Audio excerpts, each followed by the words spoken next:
खौ जोंनि बड'लेण्ड एफेयार्सआव बरायनाय जाबाय। स्टुडिय'आव दङ आं आसारानि दैमारि। रादाबनि समाव दङ नोंथांमोननि गोनांथिथार मिथिनो गोनां खौरांफोर। आसाम पुलिसआ उदालगुरि जिल्लायाव NLFB नि सायाव गोख्रोङै अपारेशन खालामदों। जाहोनाव NLFB नि जिल्ला कामान्डारनि जिउ खहा। उदालगुरि जिल्लायाव आसाम पुलिस आरो NLFB नि मोगा-मोगि जानानै गावलायनाय बे जिल्लाया कामान्डारनि जिउ गोमादों होनना दासिम जों खौराङाव मोनथिनो मोन्दों। उदालगुरि SP नि दैदेननायाव आसाम आरो अरुणाचल सिमला ओनसोल दिमासायाव थांनाय हरनि समाव बे अपारेशना जाना थाङो।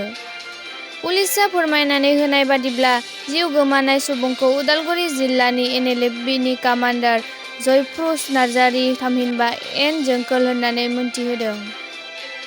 जिल्ला कामान्डारनि जिउ गैयै सोलेरजों लोगोसे गोबां गुबुन हादोरनि 9mm पिस्तलजों लोगोसे गोबां गोथां गुलिबो बोखांनो हानायजों लोगोसे गंसे मानि पार्स, आफादनि गोनांथि लेखा बिलाइ, गंथाम मबाइल फन, मोनसे डायरि आरो मोनथाम ATM कार्डबो मोननो हादों होनना उदालगुरि पुलिसआ फोरमायथिदों। मैया आसामनि मन्त्रि रन्जित कुमार दास बिथाङा बुंदों दि आसामाव 2016 मायथाइनिफ्रायनो दिनैसिम गासै 1 लाखनिख्रुइबो बारा साख्रिनि थाखाय पस्ट खालि जानानै दङ होनना बुंदों। आसामाव 50 था डिपार्टमेन्टआव 1,07,149 था पस्ट खालि जानानै दङ होननानै मिथिनो मोन्दों। बेफोरनि गेजेराव सोलोंथाइ डिपार्टमेन्टआवनो 50,465 था पस्ट खालि जानानै दङ होननानै मिथिनो मोन्दों।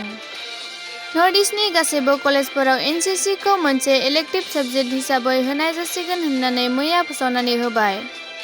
आसामाव थानाय मौर्य समितिनि रुपज्यति कर्मी बिथाङा डक्टर हिमन्त बिश्व शर्माखौ 20 बोसोरहालागै चिफ मिनिस्टार जागोन होनना बुंदों। बिथां रुपज्यति कर्मीआ कंग्रेस पार्टीनिफ्राय MLA देरहानायनि उनाव MLA पस्टखौ रिजाइन होनानै BJP पार्टीआव जइन जाबाय। बिथाङा MLA नंलिया।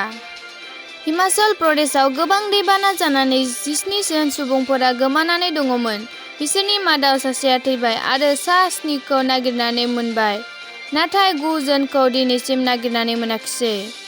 NDTF फोरा सन्देह खालामनाय बादिब्ला बिसोरो हाजों फबजानानै दं होनना फोरमायथिदों। थांनाय 2 दाननिफ्राय आसामाव गोबां मानसिफोरखौ जेबो नायबिजिरालासेनो गावथारनाय जाथायखौ नुगासिनो दं। बेखौ लानानै AHRC आसाम हिउमेन राइट्स कमिटिआ ह'म डिपार्टमेन्टखौ हाइ लेभेलनि फोरमान नागिरनो थाखाय अर्डार होदों आरो ह'म डिपार्टमेन्टखौ 1 दाननि गेजेरावनो AHRC नो रिपर्ट हरनो नांगोन होननानै दाबि खालामदों।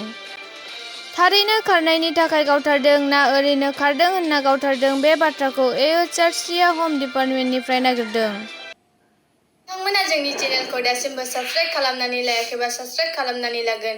मानोना बेनि गेजेरजों नोंथांमोना रादाब, GK, कारेन्ट एफेयार्स आरो सल' बाथाफोरखौ खोनासंनो मोनगोन।